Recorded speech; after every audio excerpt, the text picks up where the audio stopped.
Exercise 8.2 question number 3. If tan a plus b equal to root 3 and tan a minus b equal to 1 upon root 3, find a and b. तो हम a and b की values find out करनी है. तो first of all what is given to us, tan a plus b is equal to root 3. ये तो हमें given है, ठीक है. तो रूट 3 किसकी वैल्यू है हमारे ट्रिग्नोमेट्रिक टेबल में? This is equal to tan 60.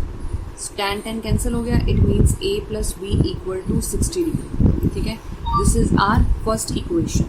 Now next value is given tan a minus b is equal to 1 upon root 3, ठीक है. So tan a minus b 1 upon root 3 value है हमारे table में tan 30 की.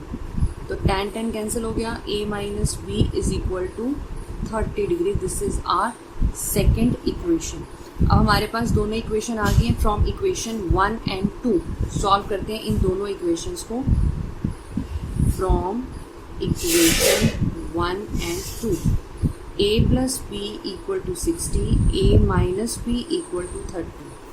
b cancel हो गया. 2a is equal to 90, ठीक है.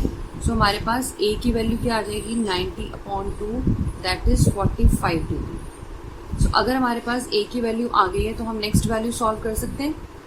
b की वैल्यू फाइंड आउट कर लेंगे.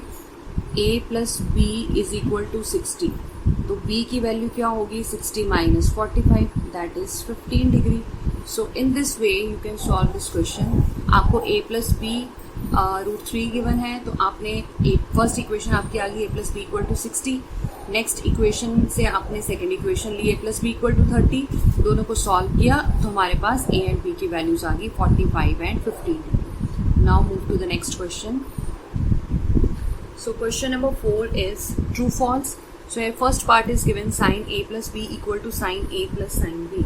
तो what you have to do, आप इसमें a प्लस बी के लिए कोई भी 2 डिग्रीज कोई भी 2 एंगल सोच सकते हैं. सपोज साइन a हमारे पास है, हम साइन 60 ले लेते हैं, और जो हमारे पास b है उसको 30 सपोज कर लेते हैं. तो ये आपके पास आएगा साइन 90. साइन 90 की वैल्यू होती है 1, ठीक है. अगर यही वैल्यूज आप इंडिविजुअली लेंगे साइन a और साइन b के, मीन साइन 60 की वैल्यू आप लेते हैं रूट 3 अपॉन 2, और साइन 30 की वैल्यू लेते हैं 1 अपॉन 2. इसको सॉल्व करेंगे तो आपके पास आएगा रूट 3 प्लस 1 अपॉन 2. तो अब ये दोनों वैल्यूज जो है आपकी सेम नहीं ना आई हैं. It means this first part is false. Next is the value of sine theta increases as theta increases. आप टेबल चेक करेंगे इसमें तो यस, थीटा की वैल्यू इंक्रीज होती जाती है जैसे जैसे कि अगर थीटा इंक्रीज होता है तो उसकी वैल्यूज भी इंक्रीज होती हैं.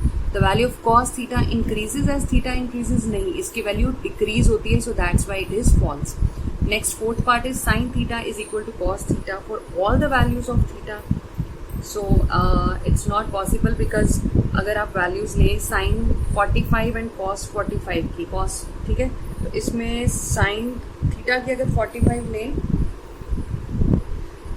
साइन 45 पे कॉस 45 पे, सिर्फ वहीं पे ट्रू आएगा, वैल्यू सेम होगी, अदरवाइज सारी वैल्यूज डिफरेंट है. So that's why this is also false. And cot a is not defined for a equal to 0 degree. Yes, because tan 0 degree है, tan 0 डिग्री की वैल्यू होती है 0, ठीक है. और अगर हम कॉट 0 निकालेंगे तो दैट इज 1 अपॉन tan 0.